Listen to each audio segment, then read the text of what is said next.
حبايبي هنعمل حاجه سهله وسريعه، ودي مقاديرنا لحلى السميد الرائع جدا جدا اللي ممكن تعمليه في رمضان ويشرفك. هتعمليه في ثواني، مش هتاخدي وقت خالص، من غير فرن من غير حاجه.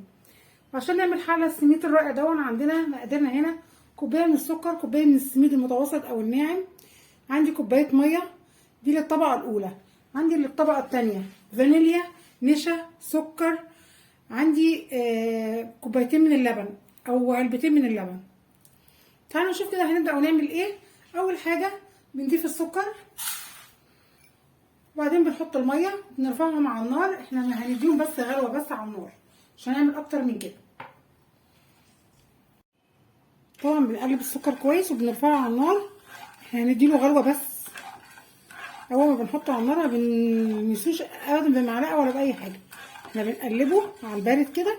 اول ما نحطه على النار ما بنلمسوش، هنديله غلوة. هو اساسا احنا عايزينه بس يعني ميه وسكر بس. طبعا علشان نتاكد ان السكر ده كويس جدا بنحطه على النار يدوب خالص، ونركنه على جنب ونشوف هنعمل ايه.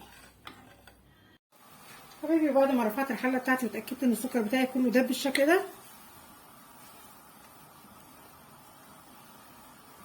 لازم اتاكد بس ان السكر بتاعي كله داب. هركنها على جنب.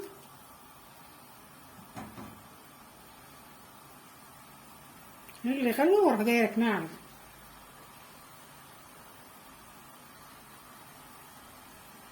غلي زي ما انتم شايفين كده، مفيش اي اثار للسكر. اروح جايه واخداها كده واحطها على جنب. الطاسه هنا عندي على النار بقى، هضيف عليها معلقتين من الزبده. ممكن احط سمنه، ممكن احط زبده زي ما انا عايزه. هضيف معلقتين من الزبده بس، هوطي النار سنه زي ما انت حابه، اللي متوفر عندك حطيه.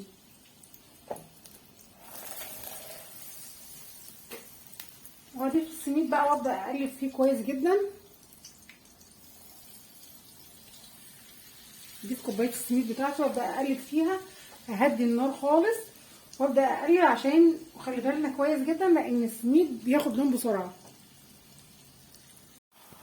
طبعا بوطي وبعلي النار حسب الحاجه. بدور كده، بحور كده في الصينيه بتاعتي. انا عايزه السميد ياخد لون حلو كده، لون البني، بس اللون البني الفاتح او الذهبي الغامق شويه.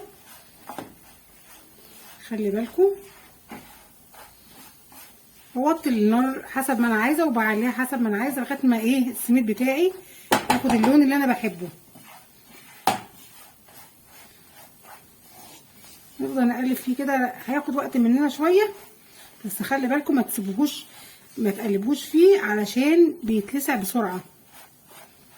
بياخد لون من قعر او قاع الصينيه بسرعه، فخلي بالكم ما تسيبوهوش وتروحوا في مكان عشان ما يتحرقش منكم.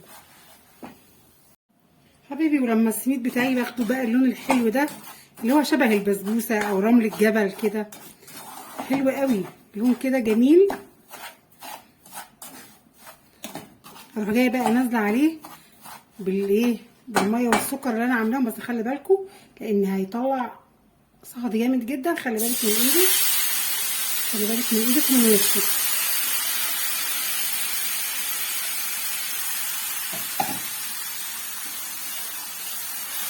نبدأ نقلب كده كمان بقى عشان نزود القيمة الغذائية بقى بتاعته. وحاطين عليه كمان كوباية لبن. كوباية اللبن دي فيها قشطة، شايفين القشطة فيها اساسا ازاي. كوباية لبن بلدي، عندك اللبن علب مفيش مشكلة يعني. هنعلي شوية بقى ونديها كده تقليبة لغاية ما يشرب كل اللبن ده والمية.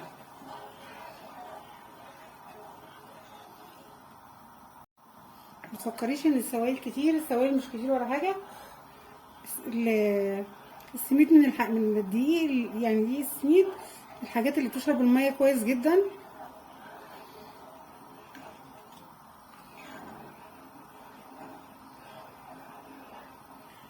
وبس يبدأ يغلي هتبص تلاقي كل السوائل دي بدأت تتشرب. وهو بيغلي برضو كده لازم تكون ايدك فيه عشان ما يتحرقش او يركز في قاع الصينيه كده ويعمل وطي كده شويه، ده قلبي لغايه ما يتشرب كل السوائل اللي فيه، ويدينا عجينه كده ايه ينفع نشكلها في قاع الصينيه اللي هنعمل فيها الحلو بتاعنا.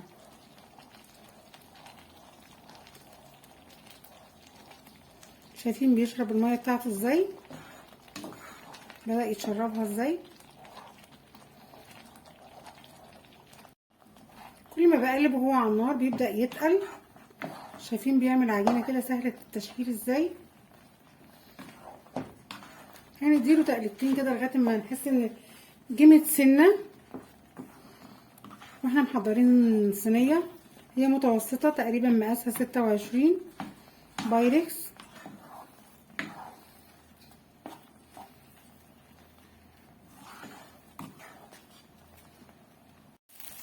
لما السميد بتاعي ياخد الشكل ده كده هيبقى كده مظبوط جدا.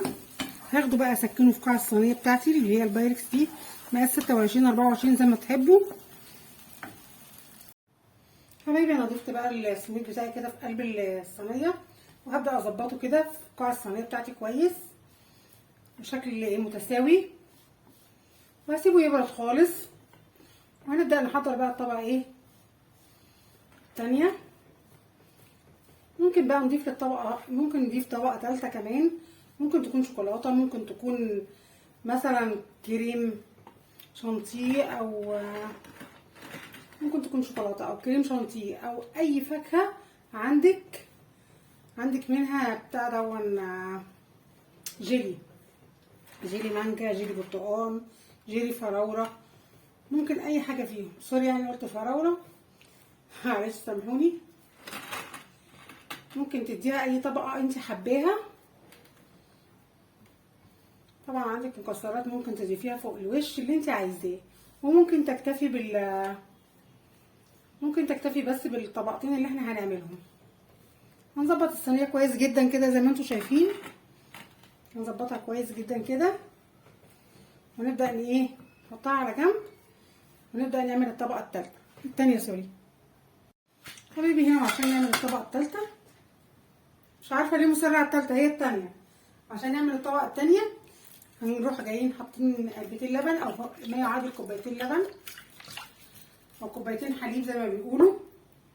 عندنا كوبايتين من الحليب، عندي 3 معالق او ممكن تحطي 4 معالق حسب ما بتحبي السكر، وعندي 3 معالق من النشا. هننزل بيهم كده ونقلبهم سوا كويس جدا عشان نعمل بيهم الطبقه الثانيه. زي ما انتم شايفين هننزل كل الكميه كده وهنقلبها كويس جدا، وبعدين نرفعها على النار وهنضيف لها الفانيليا. نقلب بس كويس جدا عشان ما تعملش اي تكتلات. عندك بقى قشطه، عندك زبده، عندك وش اللبن اللي انت عايزاه بقى ممكن تضيفيه. اهم حاجه ان يكون الطبقه دي كريميه قوي وتدينا كده طعم القشطه.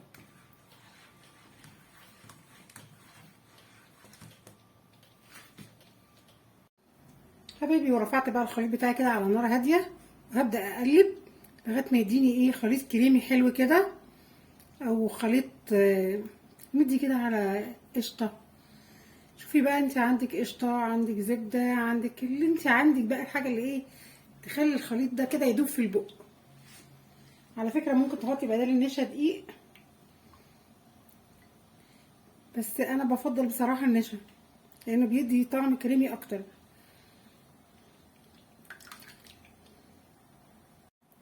طبعا طول ما الخليط بتاعي على النار يفضل ان انا يكون معايا مضرب عشان ما يكونش فيه اي تكتلات. دلوقتي بقى هضيف الفانيليا والزبده اللي عندي.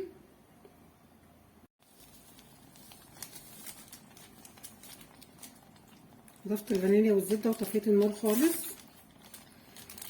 الزبده بتاعتي هتسيح على نار على سخونيه الحله.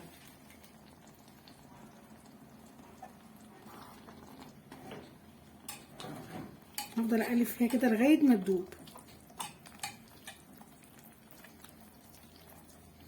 تديني بقى كريمه جميله كده، شايفين هتدوب معايا كده، تبقى زي الكريم شانتيه.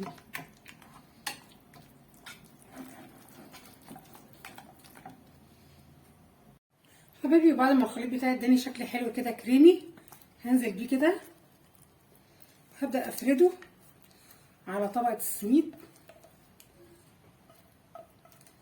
هبدأ افرده كويس جدا على طبقة السميد اللي عندي.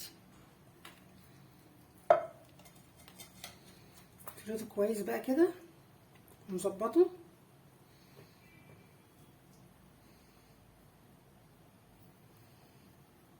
ريحته تحفة تحفة تحفة تحفة. حبايبي بقى وبعد ما ظبطنا الصينية كده ومسحنا اطرافها، هندخلها التلاجة. انا عندي هنا حوالي يعني نص كوباية كده من الكريم شانتيه. بعد ما تبرد شوية هضربها كده بنص كوباية لبن واحطها عليها، نعمل دي طبقة تالتة. حبيبي وعندي هنا كيس ونص تقريبا من الكريم شانتيه. هبدأ اضيف عليهم لبن متلج زي ما انتم شايفين كده، فيه تلج شوية شوية، ونضرب بقى بالمضرب اليدوي او بالمضرب الكهربائي زي ما انتوا عايزين. نضرب ونرجع لكم. حبيبي بقى والكريم شانتيه بتاعنا بعد ما كده بالشكل ده، لما تيجي تشيليه كده يعمل منقار كده ثابت، يبقى كده ايه الكريم شانتيه بتاعنا جاهز. هنحط الطبقه الثالثه على ايه؟ على حلا السميد. حبايبي وهنا بقى هنبدا نضيف الطبقه الثالثه، عشان عماله اقول لكم من بدري الطبقه الثالثه الطبقه الثالثه. يلا عشان ما ازعلكوش، الطبقه الثالثه اهي، هي كريم شانتيه عشان تدينا طعم احلى كمان. هنسويه كده في الصينيه ونظبط الصينيه بتاعتنا وندخلها 10 دقايق بس في التلاجة، ويبقى عندنا احلى حلا سميد في الدنيا. عندك بقى مكسرات، عندك اي حاجه انت عايزه تحطيها، كريز، اللي انت عايزه تحطيه. بصوا بعد بقى ما ظبطناها كده الوش بالمنظر دون، هنبدا ننضف الصينيه بتاعتنا، ندخلها 10 دقايق في التلاجة. بعد ما تطلع من التلاجة بقى نقطعها واوريها لكم. شايفين الطبقات بتاعتها حلوه ازاي؟ شكلها حلو قوي، وان شاء الله يطلع طعمها حلو. وجربوها وقولوا لي. بس هقطعها واوريها لكم بعد ما تطلع من التلاجة. ايه رايكم بقى في الطبقات الجميله دي؟ رائعه، طالعه رائعه زي ما انتم شايفين كده، وسهله جدا وسريعه، ما بتحتاجش فرن، ما بتحتاجش اي حاجه. ممكن بقى تعمليها في رمضان كده في ثواني وانت بتطبخي، تعمليها وحطيها في التلاجة تقدميها لضيوفك. سهله جدا وروعه روعه زي ما انتم شايفين، طالعه الخرطه بخرطتها. الناس اللي بتحب البسبوسه، اللي بتحب الحاجات اللي فيها دي السميد، هتحبها قوي قوي قوي. اتمنى تجربوها. واشوفكم بقى في وصفه احلى. باي باي. بس ما تنسوش فعلوا الجرس، تشتركوا في القناه. بحبكم قوي. اشوفكم في وصفه احلى. باي باي.